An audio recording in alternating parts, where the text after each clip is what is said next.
because of the cutbacks, and you can say it in New York State, very well, in New York State and in so many other places, they've released a lot of the people that are pretty ill that really should be hospitalized because they don't have the money to take care of them. And so they walk the streets, and they're on the streets, and sometimes they're in the workplace. And, in the old days, they had mental institutions for people like this because he was really definitely borderline and definitely would have been and should have been institutionalized at some point. Somebody should have seen that. It's people closest to him should have seen it. But so many people are being released now because they don't have any money, so they're walking the streets and of all our cities and all our places. And it's becoming a very dangerous situation, and it's another problem. It's one of many problems. Our country has so many problems, Chris, as you know, you cover it every day, but it's one of many problems that we have. Solutions winds up becoming the call from people who are so sick and tired of what they see. Do you think it is time to do something else about guns? Nobody likes to talk about it. People say that this is an inappropriate time, and then those who experience say it is the most appropriate time. Would you do something different with gun policy? Well, I don't think I would, because this is really a sick person. This isn't a gun problem. This is a mental problem.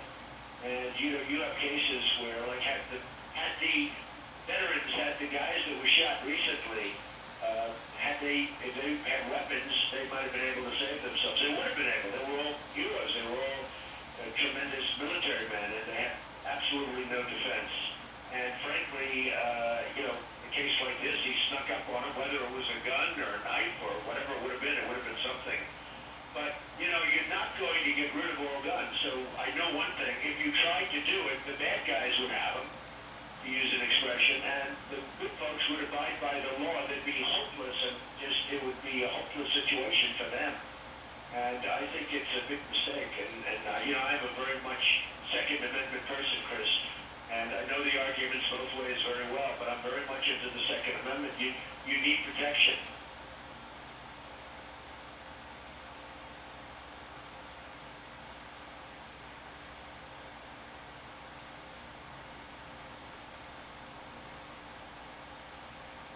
Let's combine the issue of immigration and the issue of cherishing women.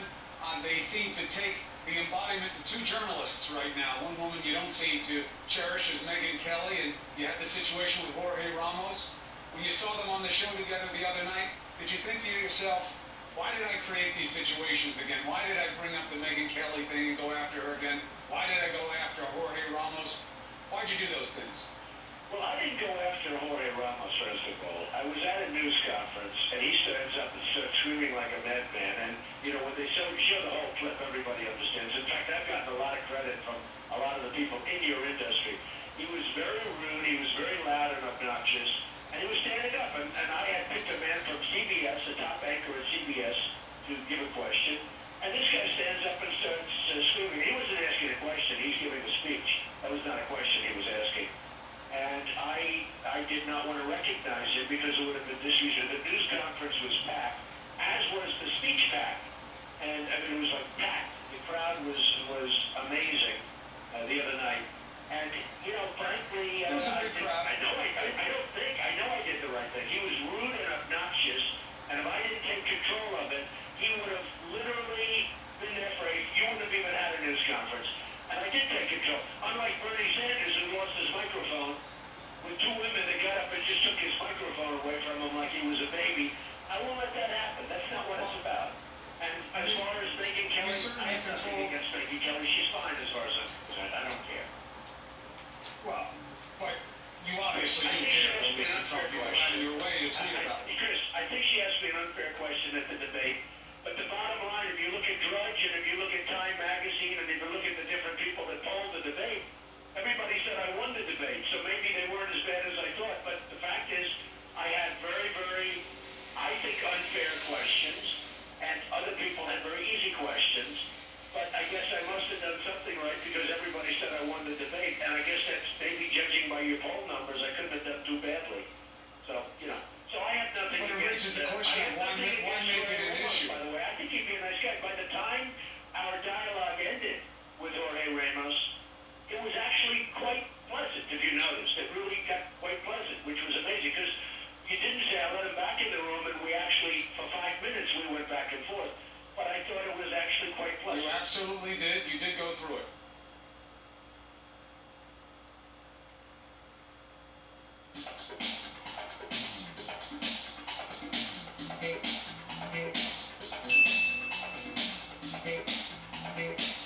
Who's next? Yeah, please. Excuse me, sit down. You weren't called. Sit down. Sit down. Sit down. Go ahead. No, you don't. You haven't been called. Go back to Univision. Go ahead. Go ahead. Go ahead. Sit down, please. You weren't called.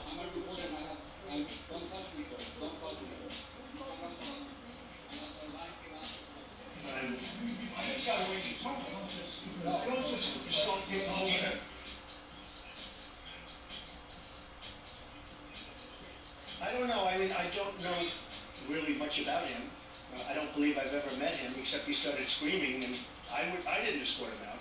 You'll have to talk to security, whoever security is escorting him out. But certainly he was not chosen. I chose you. I chose other people to answer me where you're asking me questions. He just stands up and starts screaming.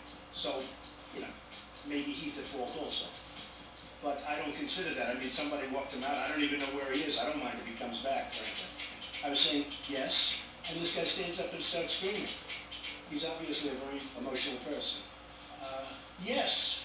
Good. Absolutely. Good. Absolutely. Good to have you back. Okay. But do you mind if I send him back to Mexico? No. Do you mind if I send him back to Mexico? Okay. Those people are out. They're going to be out so fast your head will spin, all right? The claim that this was a stunt, that you knew that you were out of turn there and you were asking for this kind of provocation, is that a fair assessment? It is not. The one who is out of line is Donald Trump. He stood up and started ranting and raving like a madman, and frankly, he was out of line, and most people, in fact, most newspaper reports said I handled it very well. He was totally, absolutely out of line.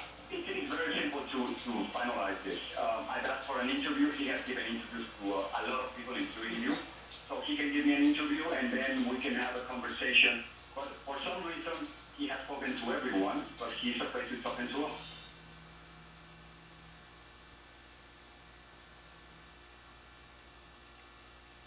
Okay, who's next? Yeah, please. Excuse me, sit down. You weren't called. Sit down. Sit down. Sit down. Go ahead. No, you don't. You haven't been called. Go back to Univision. Go ahead. Go ahead. Go ahead. Sit down, please. You weren't called. Go.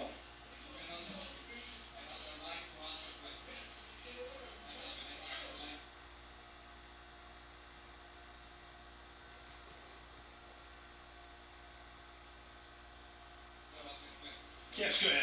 Hi, that's Jorge Ramos Hi, from Jim, Univision. He's being escorted out of the room. He was asking a question, and Donald Trump No, I wouldn't do called that. him. That's why he Should be a is being removed. Jorge Ramos refused to back down. I don't know. I mean, I don't know really much about him. I don't believe I've ever met him, except he started screaming, and I didn't escort him out.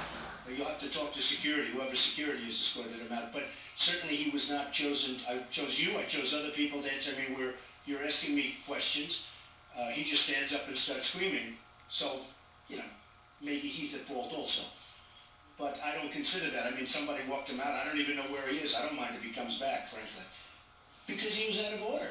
I would take his question in 2 seconds, but he stood up and started screaming. I told you already, if he wanted to come back in, I'd love to have him come, but you can't just stand up and scream. I was saying to somebody else is that correct? I was saying, yes, and this guy stands up and starts screaming. He's obviously a very emotional person. Okay, so I have no problem with it. I don't know him. Go ahead.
This is a guy who was a Democrat.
problem. It's a huge problem. For a guy as hardline on immigration as Donald Trump, They're taking your jobs, and you better be careful. it's ironic that the woman by his side on the campaign trail is an immigrant herself. To marry a man like Donald is, you need to know who you are, and you need to be very strong and smart. Trump's wife Melania was born in Slovenia and moved to New York in 1996 to model. She didn't become a citizen until after they were married in 2005, a decade after arriving in the U.S. She went through a long process to become a citizen. It was very tough. And of course, Trump's first wife, Ivana, was an immigrant too. Born in Czechoslovakia, she married an Austrian ski instructor to get a foreign passport to leave communist Czechoslovakia, her divorce attorney has said. Not long after, she met Trump, and they were married in 1977. She became a U.S. citizen 11 years later.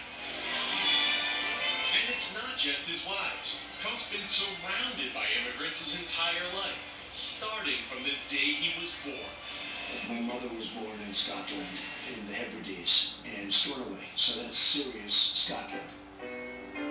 As a teenager in 1930, Mary McLeod sailed for America from Glasgow on the SS Transylvania.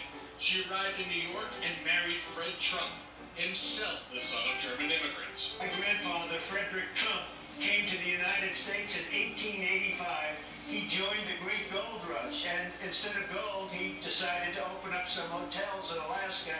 And though he says he supports legal immigration, I want people to come into the country, but they have to come in legally. on the campaign trail, Trump seems to show little interest in the dreams of modern immigrants, calling for workers abroad to take a back seat to the unemployed here at home. You have a border, you have a country, and if you don't have a border, what are we, just nothing? Nothing. Trump hasn't been shy about celebrating his immigrant roots. He was the Grand Marshal of the German-American Student Parade, an annual tradition in New York City, and later reminisced about how far his family had come from its European heritage. We passed Trump Tower, 69 stories. I looked up and I said, this is a long way from Karlstadt. Still, on the campaign trail, Trump is singing a very different immigrant song. We're building a wall. It's going to be a wall that is not, nobody's going through my wall. Trump builds walls, I build walls.